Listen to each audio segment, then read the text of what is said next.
अस्सलाम वालेकुम जी। इस वक्त पाकिस्तान तहरीक इंसाफ के सपोर्टर्स के लिए एक बहुत बड़ी खुशखबरी सामने आ रही है। साथ ही साथ नून लीग के लिए एक बहुत बुरी खबर सामने आ रही है।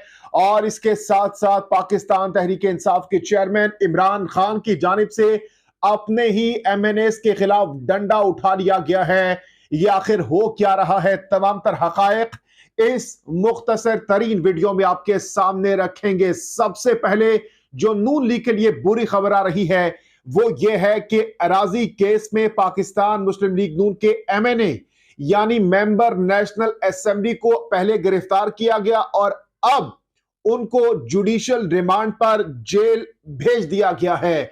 और आपको याद होगा कि जब 2-3 दिन पहले इनको गिरफ्तार किया गया तो उसके बाद नून लीग की जानिब से काफी ज्यादा रिएक्शन आया। खुद शहबाज शरीफ साहब वजीर आजम पाकिस्तान की जानिब से इनके हक में बयान जारी किया गया और मजम्मत की गई इनकी गिरफ्तारी की। अब इनको जुडिशियल रिमांड पर जेल भेज दिया गया है और मजीद जो इन पर अराजी केस है इसमें इनको गिरफ्तार किया गया है। इसका मजीद अब ट्रायल चलेगा।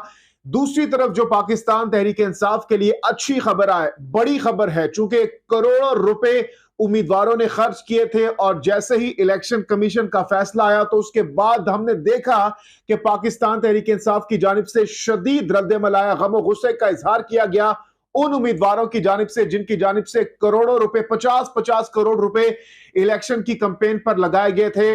और उसके बाद हमने देखा कि जमात इस्लामी और पीटीआई अदालत गई, इस्लामाबाद हाई कोर्ट, और वहां से एक बहुत बड़ी खुशखबरी इस वक्त आ रही है। और यह खुशखबरी आते ही इस वक्त पाकिस्तान तहरीक इंसाफ के जो उम्मीदवार हैं वो जश्न मना रहे हैं, मिठाइयां बांट रहे हैं। आल दो के इलेक्शन 31 दिसंबर को है, लेकिन यानी कल है, लेकिन उसके बावजूद हम देख रहे हैं कि जश्न इसलिए मनाया जा रहा है कि पीटीआई वाले इस वक्त बहुत ज्यादा पुरुमीद है कि वो जीतेंगे। क्या खुशखबरी है ये आपके सामने रखते हैं। इस्लामाबाद हाईकोर्ट ने इलेक्शन कमीशन को कल यानी 31 दिसंबर को शेड्यूल के मुताबिक बल्दियाती इंतखाबात कराने का हुक्म दे दिया है। इस्लामाबाद हाईकोर्ट ने अली नवाज अवान और जमात इस्लामी की बल्दियाती इंतखाबात मुलतवी करने के खिलाफ दरखास्तों पर फैसला सुनाया और हाईकोर्ट ने पिटीशंस मंजूर कर ली है। इस्लामाबाद हाईकोर्ट के जस्टिस अरबाब मोहम्मद ताहिर ने फैसला सुनाया और इलेक्शन मुलतवी करने का नोटिफिकेशन मुअत्तल कर दिया है। इस मौके पर हाईकोर्ट ने इलेक्शन कमीशन को 31 दिसंबर को शेड्यूल के मुताबिक बल्दियाती इंतखाबात कराने का हुक्म दे दिया है। अदालत ने मुख्तसर फैसला सुनाया, ताहम तफसीली फैसला बाद में जारी किया जाएगा। तो ये बहुत ही खुशाइन बात है। अब कल देखते हैं कि क्या जो पाकिस्तान डेमोक्रेटिक मूवमेंट यानी पीडीएम की जमातें और दूसरी तरफ पाकिस्तान तहरीक इंसाफ किस हद तक कांटेदार मुकाबला इन तमाम तर जमातों के बीच में होगा। और जैसा कि कहा जा रहा है कि पाकिस्तान तहरीक इंसाफ इस वक्त मोस्ट फेवरेट है तमाम तर जमातों में। अब देखते हैं कि किस हद तक सीटें निकाली जा सकेंगी। पाकिस्तान तहरीक इंसाफ और दीगर जो जमातें हैं, जमात इस्लामी और पीडीएम की जितनी भी जमातें हैं, साथ ही साथ इमरान खान की जानिब से एक बहुत बड़ा फैसला कर लिया गया है। और फैसला कुछ यूं है कि अब पूरे पाकिस्तान में पाकिस्तान तहरीक इंसाफ एहतजाज करेगी और ये एहतजाजी जो सिलसिला होगा ये रुकेगा नहीं, ये तब तक जारी रहेगा जब तक आम इंतखाबात का ऐलान नहीं कर दिया जाता। इस हवाले से शेड्यूल भी जारी कर दिया गया है। इतवार के दिन से तमाम तर शहरों में ये एहतजाजी मुजाहरे होंगे और मेन जो एजेंडा है इन एहतजाजी मुजाहरों का वो इलेक्शन कमीशन तो है ही, साथ ही साथ जो मौजूदा मुल्क में महंगाई की सूरत हाल है जो दिन ब दिन बढ़ती जा रही है उस हवाले से भी जो है एहतजाज किया जाएगा।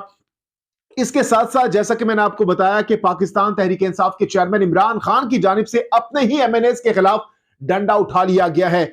ये खबर क्या है ये भी आपके सामने रखते हैं, क्योंकि इस वक्त कुछ एमएनएस पाकिस्तान तहरीक इंसाफ के हैं जिन पर शकूक व शुबात का इजहार किया जा रहा है, जिनके हवाले से कहा जा रहा है, जराए बता रहे हैं कि वो इस वक्त भी जो स्पीकर साहब हैं उनको कह रहे हैं कि हमारे इस्तीफे आपने मंजूर नहीं करने।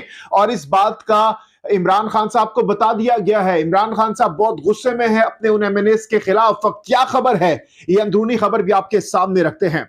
असेंबली सेक्रेटेरिएट के जराये का कहना है कि 6 अरकान ने स्पीकर को बताया कि इनके इस्तीफों पर मौजूद दस्तखत जाली हैं। यानी पाकिस्तान तहरीक इंसाफ के 6 एमएनएस ने स्पीकर कौमी असेंबली जो है उनको बताया कि हमारे जो दस्तखत हुए हैं वो जाली हैं, हमारे दस्तखत नहीं है। जबकि जुबैदा जलाल, गुलाम बीबी भरवाना और गुलाम मोहम्मद लाली रजिस्टर्ड में हाजिरी भी लगा चुके हैं। ये खबर जराए बता रहे हैं। इसके साथ साथ नवाज इलाही और तालिब नकई ने स्पीकर को छुट्टी की दरखास्त भी दे रखी है।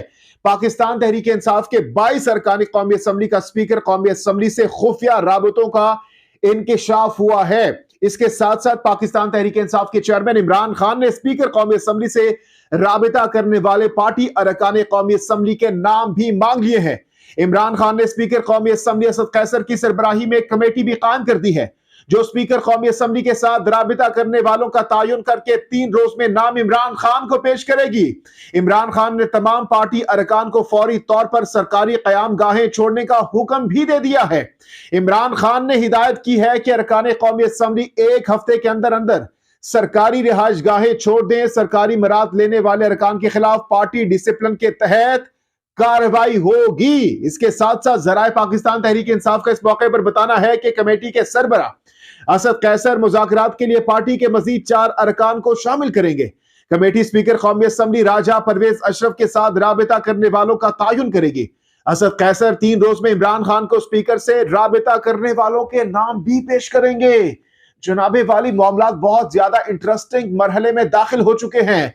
अब देखना यह होगा कि जो कमेटी तश्कील दी गई है इमरान खान साहब की जानिब से असद कैसर की सरबराही में, ये जब नाम सामने लाएगी तो उसके बाद वो चेहरे जिनको इमरान खान साहब के बहुत करीबी समझा जाता है, इमरान खान साहब बहुत ज्यादा ट्रस्ट करते हैं, इमरान खान साहब उनको बहुत ज्यादा लॉयल समझते हैं, पार्टी के साथ वफादार समझते हैं, लेकिन जराए बता रहे हैं कि इन 6 और 22 नामों में ऐसे भी नाम हैं जो कि बहुत ज्यादा भड़के मारते हैं, इमरान खान साहब के कसीदे पढ़ते हैं, जलसों में बड़े बड़े जनाबे वाली वहां पर खिताबात करते हैं, नारे लगाते हैं। लेकिन अब जब ये कमेटी इमरान खान साहब की जानिब से तश्कील दे दी गई है तो इमरान खान साहब की जानिब से ये इंदिया दिया गया है कि जो जो लोग स्पीकर के साथ खुफिया राब्तों में हैं उनके खिलाफ पार्टी डिसिप्लिन के तहत सख्त तरीन कार्रवाई की जाएगी और अहम मुमकिन है कि इमरान खान साहब इनको अपनी पार्टी से भी आउट कर दें। और इसके साथ साथ ये भी बताया जा रहा है कि अब इमरान खान साहब की जानिब से वापस इस्लामाबाद, बनी गाला आने का ऐलान भी कर दिया गया है। लेकिन कुछ सोर्सेज ये भी बता रहे हैं कि शायद इमरान खान बनी गाला में स्टे नहीं करेंगे बल्कि केपी के हाउस इस्लामाबाद में स्टे करेंगे। इस हवाले से तैयारियां जो है वो मुकम्मल की जा रही है। इमरान खान साहब के कुछ टेस्ट हो रहे हैं, जैसे ही वो टेस्ट मुकम्मल हो जाएंगे तो इमरान खान साहब जो इस्लामाबाद है वहां पर इस्लामाबाद का रुख करेंगे और बनी गाला भी जाएंगे, लेकिन ज्यादा जो कयाम करेंगे वो केपी के इस्लामाबाद हाउस में बताया जा रहा है, वहां पर कयाम करेंगे। तो अब देखते हैं कि आने वाले दिनों में मजीद क्या डेवलपमेंट सामने आती है। इस हवाले से हम आपको लम्हा बलम्हा गाहे बगाहे अपडेट्स डिटेल्स देते रहेंगे। जहांगीर खान को नेक्स्ट वीडियो तक के लिए दीजिए इजाजत और अगर आप अपनी राय का इजहार करना चाहते हैं तो जरूर कमेंट सेक्शन में कीजिएगा। अल्लाह हाफिज।